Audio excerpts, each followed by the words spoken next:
سورة الشعراء آیت نمبر 35.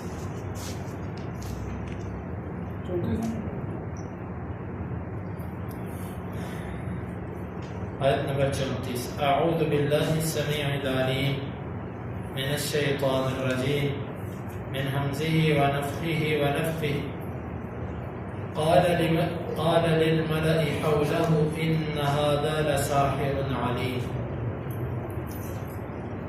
يريد أن يخرجكم من أرضكم بسحره فماذا تأمرون قالوا أرجه وأخاه وابعث في المدائن حاشرين ليأتوك بكل سحار عليم فجمع السحرة لميقات يوم معلوم وقيل للناس هل أنتم مجتمعون لعلنا نتبع السحرة إن كانوا هم الغالبين فلما جاء السحرة قالوا لفرعون أئن لنا لأجرا إن كنا نحن الغالبين قال نعم وإنكم إذا لمن المقربين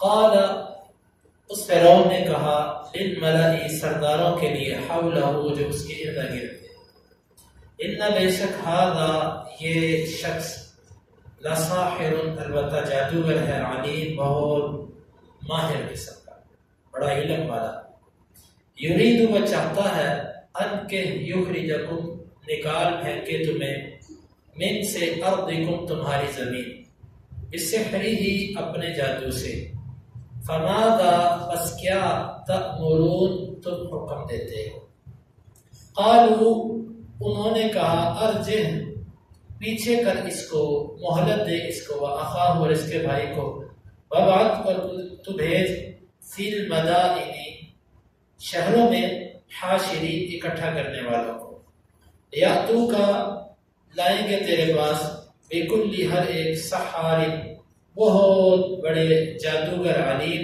خوب ماہر فجمع بس اکٹھے کیے گئے السحرۃ جادوگر لمیقاتی مقرر وقت کے لیے یوم دن معلوم مقرر وقیل اور کہا گیا للناس لوگوں کے لیے حل کیا انتم تم مجتمعون جمع ہونے والے ہو لعلنا شاید کہ ہم نتبعو ہم پیروی کریں السحرۃ جادوگروں کی ان اگر کانوا ہیں وہ ہم وہی الغالبین غالب آنے والے فلما بس جب جاء آئے السحرۃ جادوگر قالوا انہوں نے کہا لفرعون فرعون کے لیے اِنَّا کہ یقینا لنا ہمارے لیے لأجرا البتہ اجر ہے ان اگر کننا ہوئے ہم نحن ہم ہی الغالبین غالب آنے والے قال اس سے کہا نعم جی ہاں وَإِنَّكُمْ اور بے شک تم اذن تب تو لمن البتہ سے المقربین قریب کیے ہوئے لوگوں میں سے قال للملأ حوله إن هذا لساحر علیم فرعون نے اپنے ارد گرد کے درباریوں سے کہا بے شک یہ تو بڑا ماہر قسم کا جادوگر ہے یرید ان یخرجکم من ارضکم بسحرہ فماذا تأمرون یہ تمہیں اپنے جادو کی وجہ سے تمہاری زمین سے نکالنا چاہتا ہے تمہاری کیا رائے ہے قالوا ارجہ واخاہ وابعث فی المدائن حاشرین وہ کہنے لگے تو اس کو اور اس کے بھائی کو تھوڑا سا وقت دے اور تو شہروں میں اکٹھے کرنے والے لوگوں کو بھیج یعنی کہ شہروں میں تو اپنے بندے بھیج جو جادوگروں کو اکٹھا کرے یا تو کا بھی کل سحار علیم وہ لائیں گے تیرے پاس ہر ماہر قسم کا جادوگر فجمع السحرۃ لمیقات یوم معلوم بس جادوگر معلوم دن کے مقرر وقت پر جمع کر دیے گئے وقیل للناس هل انتم مجتمعون اور لوگوں سے بھی کہا گیا کہ کیا تم جمع ہوتے ہو لعلنا نتبع السحرۃ ان كانوا هم الغالبین شاید کہ ہم جادوگروں کی پیروی کریں اگر وہ غالب آ جائیں فلما جاء السحرۃ بس جب جادوگر آئے قالوا لفرعون ان لنا لاجرا ان كنا نحن الغالبین انہوں نے کہا کہ فرعون کے لیے انہوں نے کہا کہ یقیناً ہمیں اجر ملے گا اگر ہم غالب آئے. قال نعم وانکم لمن المقربین. وہ کہنے لگا ہاں یقیناً تم اس وقت قریبی لوگوں میں سے ہوگے، خاص لوگوں میں سے کر دیے جاؤ گے. فرعون جب موسیٰ علیہ السلام نے اس کے پاس یہ بات کہی کہ میں اگر کوئی دلیل بھی لے آؤں تو تب بھی نہیں مانے گا، اس نے کہا لا دلیل. موسیٰ علیہ السلام نے 2 دلیلیں پیش کی. ایک تو لاٹھی پھینکی تو وہ اژدہا بن گئی، دوسرا اپنا ہاتھ گریبان میں داخل کیا اور وہ سفید اور چمکتا ہوا باہر نکالا. فرعون کے اس کے پاس کوئی جواب نہیں تھا کیونکہ وہ جادو کا زمانہ تھا اور اس دور میں لوگ جادو کیا کرتے تھے.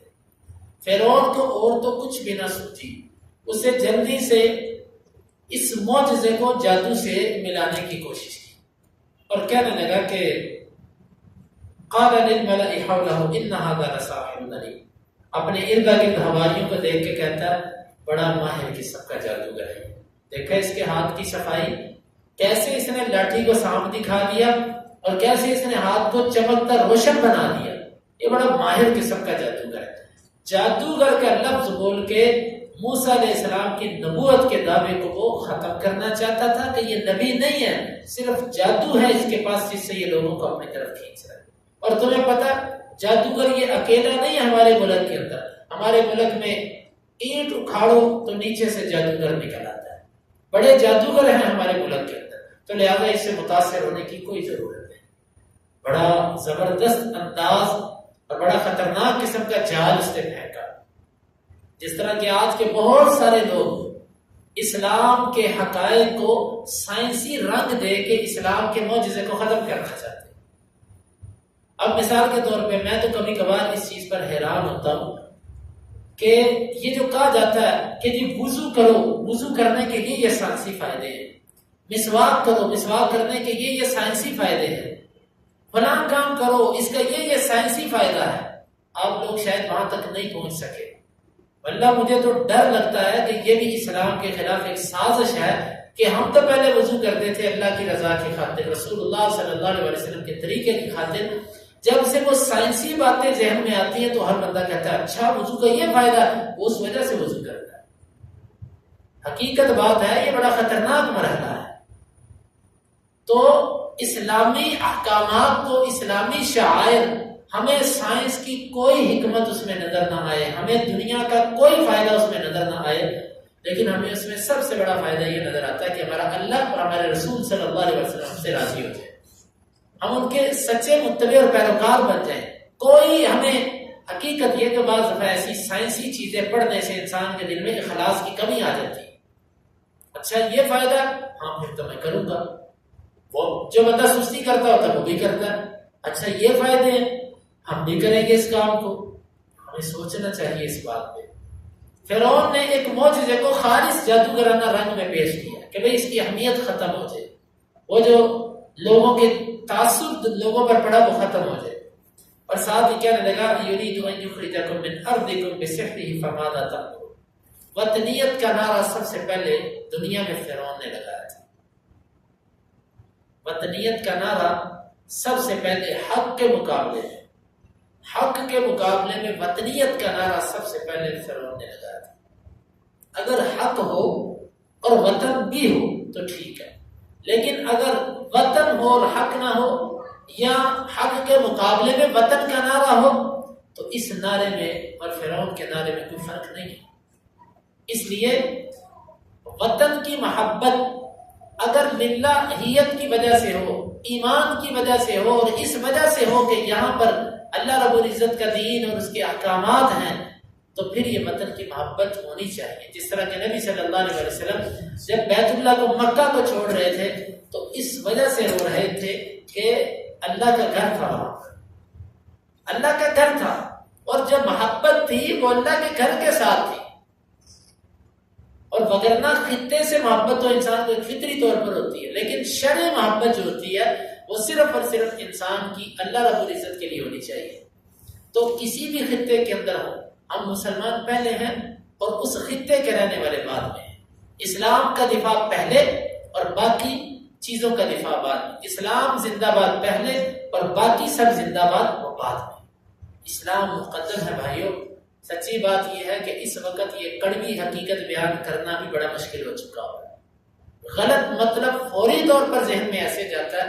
جو بندہ یہ بات کہہ دے اس کو کہا جاتا ہے جی یہ وطن سے محبت نہیں رکھتا, یہ وطن سے محبت نہیں رکھتا, یہ فلاں ہے, فوراً اس کی نسبت کسی کی طرف کر دی جاتی ہے. حالانکہ یہ بات نہیں ہے, یہ اصلاح کی خاطر کہی جاتی ہے. ہم ہی الحمدللہ محبت رکھنے والے لوگ ہیں, لیکن یہ بات صاف سکھائی جاتی ہے کہ محبت اپنی خالص اسلامی کرو تاکہ تمہیں اس پر اجر ملے. خالی اینٹوں سے, پتھروں سے اور اس زمین سے محبت کر کے تمہیں کیا ملے گا؟ کیا ملے گا؟ کچھ بھی نہیں ملے گا. اسلام مقدم ہے, باقی سب چیزوں کی محبتیں وہ بعد میں ہیں. اور مسلمانوں کی نظر میں ایک خطہ نہیں, پوری دنیا مسلمانوں کی ہے, اور مسلمان مقدم ہے اور باقی سب چیزیں بعد میں. تو یہ فرعون نے نعرہ لگایا تمہیں تمہاری زمین سے نکالنا چاہتا ہے, اماذا تأمرون, تمہارا کیا مشورہ ہے؟ بڑا مکار قسم کا آدمی تھا. اب اس کو پتا جب یہ کہا جائے گا کہ یہ تمہیں نکالنا چاہتا تمہارے وطن سے, تو ہر بندہ غصے میں آ جائے گا, تیش میں آ جائے گا. اب تمہارا کیا مشورہ ہے؟ وہ کہنے لگے اس کو اور اس کے بھائی کو تھوڑا سا موقع دے, ابھی فوری ان کا فیصلہ نہ کر. تو اتنی دیر میں تو یہ کام کر کہ ہر شہر کے اندر اپنا پیغام رساں بھیج اور ان سے کہو کہ جی تمہیں رب اعلیٰ فرعون بلا رہا ہے, آؤ ماہر قسم کے جادوگر ہر بستی سے اکٹھے کر کے لاؤ. یہ دو ہے نا, ہم ان کے مقابلے میں اپنے پورے مصر میں سے جادوگر اکٹھا کر دیں گے, پتہ لگ جائے گا کون بڑا جادوگر ہے.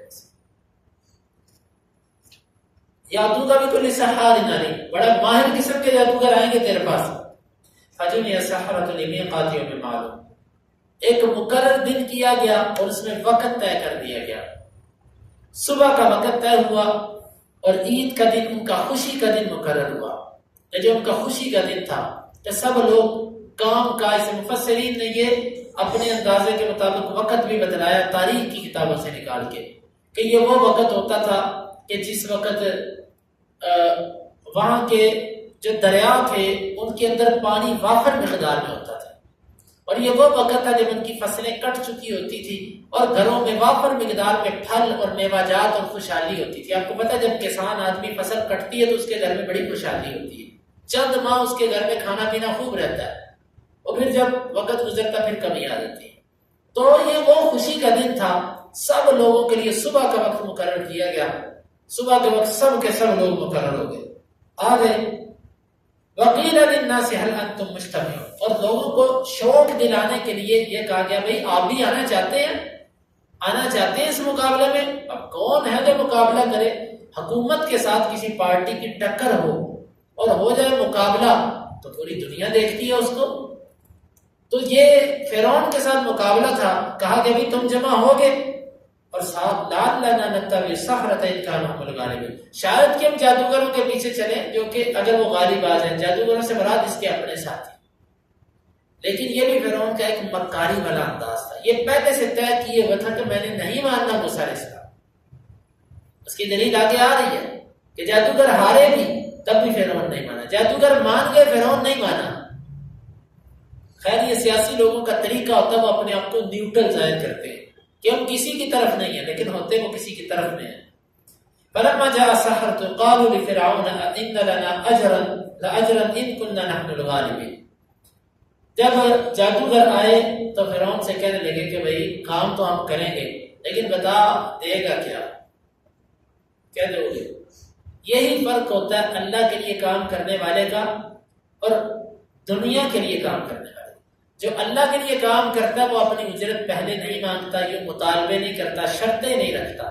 بعض دفعہ ضرورت ہو تو رکھا بھی جا سکتا ہے, لیکن عموماً ہوتا یہ ہے کہ اللہ کے لیے کام کرنے والے کا مطمع نظر اللہ کی رضا ہوتی ہے. اسی لیے موسیٰ علیہ السلام نے اللہ سے کچھ نہیں مانگا کہ دنیا میں تو مجھے کیا دے گا. لیکن فرعون نے جب ان کو بلایا, دنیاوی علم تھا نا, دینی علم نہیں تھا. یہ فرق ہے دین اور دنیا کا. تو انہوں نے کہا دے گا کیا تمہیں؟ جبکہ خالص جو دین والا ہوتا ہے وہ کہتا ہے بھائی اللہ کے لیے میں کام کر رہا ہوں, میری ضروریات اللہ تعالیٰ پوری کرے گا. تو یہ انہوں نے کہا کہ اگر ہم غالب آ گئے ہمیں کچھ ملے گا. قال نعم انکم لمن المقربین. اس نے کہا تم اجر کی بات کرتے ہو, پیسوں کی بات کرتے ہو, پیسے چھوڑو, میں تمہیں ہمیشہ ہمیشہ کے لیے مقرب لوگوں میں سے بنا لوں گا۔ مقرب قریبی لوگ، آپ کو پتہ ہے کہ پیسے زیادہ ملنا اور چیز ہوتی ہے اور قرب اور چیز ہوتا ہے۔ مثال کے طور پہ ایک بندہ کسی فیکٹری میں کام کرتا ہے، اس کی تنخواہ 10 لاکھ روپیہ ہے، بڑی اجرت لے رہا ہے، وہ بڑا ماہر قسم کا انجینئر ہے، 10 لاکھ روپے ماہانہ لے رہا ہے۔ ایک بندہ وزیر اعظم کا خاص سیکٹری ہے، اس کی 4 لاکھ تنخواہ ہے، 5 لاکھ تنخواہ ہے۔ اب تنخواہ تو کس کی زیادہ ہے؟ فیکٹری والے کی، لیکن مقرب کون ہے؟ وہ جو وزیر اعظم کے ساتھ ہوتا ہے۔ تو مقرب قرب کا درجہ بلند ہوتا ہے اجر سے۔ یہیں سے وہ نقطہ بھی سمجھ آیا کہ نبی صلی اللہ علیہ وسلم نے فرمایا تھا کہ قرب قیامت جو دین پر عمل کرے گا اس ایک بندے کو 50 صحابہ کے برابر عمل کرنے کا اجر ملے گا۔ صحیح حدیث۔ بعض لوگ اس پر پریشان ہو گئے کہ 50 صحابہ جتنا اجر اگر ایک بندے کو مل رہا ہے تو یہ بندہ تو صحابہ سے افضل ہو گیا۔ تو یہاں سے وہ نقطہ بھی سمجھ آتا کہ صحابہ مقرب تھے، نبی کے قریبی تھے۔ اجر بعض دفعہ زیادہ ہوتا ہے لیکن جو مقرب ہوتا ہے اس کا درجہ بلند ہی ہوتا ہے، اس کا درجہ بلند ہوتا ہے۔ صحابی کا ایک درجہ وہ کون سا کہ نبی کو دیکھنے والا اور نبی کا ساتھ، یہ اتنا عظیم عمل ہے کہ دنیا کے اندر کسی امتی کے ساری زندگی کے اعمال اس کو نہیں پہنچے، یہ اتنا بڑا، اس لیے مقرب اونچا ہوتا ہے اور اجر میں زیادہ ہو سکتا ہے بندہ بازا۔ تو یہاں پر اس نے کہا کہ تم اجر کی بات کرتے میں تمہیں اپنا مقرب بنا لوں گا۔ آگے پھر مقابلہ شروع ہو رہا ہے، موسیٰ علیہ السلام کا اور جادوگروں کا آگے مقابلہ ہے، اس کا اللہ تعالیٰ نے ذکر فرمایا۔ یہاں پر مفسرین نے ایک بڑا بہترین نقطہ بیان کیا، اور نقطہ یہ ہے کہ فرعون نے یہ کہا تھا کہ تمہیں مقرب بنا لیا جائے گا، اس نے یہ نہیں کہا کہ میں تمہیں اپنا مقرب بنا لوں گا، یہ نہیں اس نے کہا تھا۔ تو مفسرین یہاں پر دیکھتے ہیں کہ اجر مقرر تو فرعون نے کیا لیکن دیا کس نے؟ اللہ نے۔ فرعون نے کہا میں تم مقرب ہو گئے، تم مقرب ہو گئے، وہ واقعی مقرب ہوئے، لیکن فرعون کے نہیں، کس کے؟ اللہ کے۔ طے اجر فرعون نے کیا لیکن دیا کس نے؟ اللہ تعالیٰ۔ یہ انشاءاللہ آئندہ درس کے اندر اس بات کی وضاحت آئے گی۔ اللہ تعالیٰ سے دعا ہے کہ اللہ تعالیٰ کتاب و سنت کو سمجھنے کی اور عمل کی توفیق عطا فرمائے۔ قال للملأ حولہ، فرعون نے اپنے ارد گرد حواریوں کو کہا، ان ھذا لساحر علیم، یقیناً یہ بڑا ماہر قسم کا جادوگر ہے، یرید ان یخرجکم من ارضکم، وہ چاہتا ہے کہ نکالے تمہیں تمہاری زمین سے، بسحرہ ہی، اپنے جادو کے ساتھ، فماذا تأمرون، بس تم کیا حکم دیتے ہو؟ قالوا ارجہ واخاہ، انہوں نے کہا تو مہلت دے اس کو اور اس کے بھائی کو، وابعث فی المدائن حاشرین، اور تو بھیج شہروں میں اکٹھا کرنے والوں، یأتوک بکل سحار علیم، وہ لائیں گے تیرے پاس ہر ماہر قسم کے جادوگر کو، فجمع السحرہ، بس اکٹھے کیے گئے جادوگر، لمیقات یوم معلوم، معلوم شدہ دن کے مقرر وقت پر، وقیل للناس، اور لوگوں سے کہا گیا، هل انتم مجتمعون، کیا تم جمع ہونے والے ہو، لعلنا نتبع السحرہ، شاید کہ ہم پیروی کریں جادوگروں کی، ان کانوا هم الغالبین، اگر ہم وہ غالب آنے والے۔ فلما جاء السحرہ، بس جب آئے جادوگر، قالوا، انہوں نے کہا، لفرعون، فرعون کے لیے، ان لنا لاجرا، کیا ہمارے لیے اجر ہوگا، ان کننا نحن الغالبین، اگر ہم ہی غالب آ گئے، قال نعم، اس نے کہا جی ہاں، وَإِنَّكُمْ إِذًا لَّمِنَ الْمُقَرَّبِينَ، اس نے کہا تب تو تم قریبی لوگوں میں سے ہو. اس نے کہا تب تو تم قریبی لوگوں میں سے ہو. اللهم انفعنا بما علمتنا وعلمنا ما ينفعنا وزدنا علما. اللهم اغفر لنا من خشيتك ما يحول بيننا وبين معصيتك ومن طاعتك ما تبلغنا به جنتك ومن اليقين ما تهون به علينا مصائب الدنيا. متعنا اللهم بأسماعنا وأبصارنا وقوتنا أبدا ما أحييتنا واجعله الوارث منا واجعل ثارنا على من ظلمنا ولا تجعل مصيبتنا في ديننا ولا تجعل الدنيا أكبر همنا ولا مبلغ علمنا ولا تسلط علينا من لا يرحمنا. وآخر دعوانا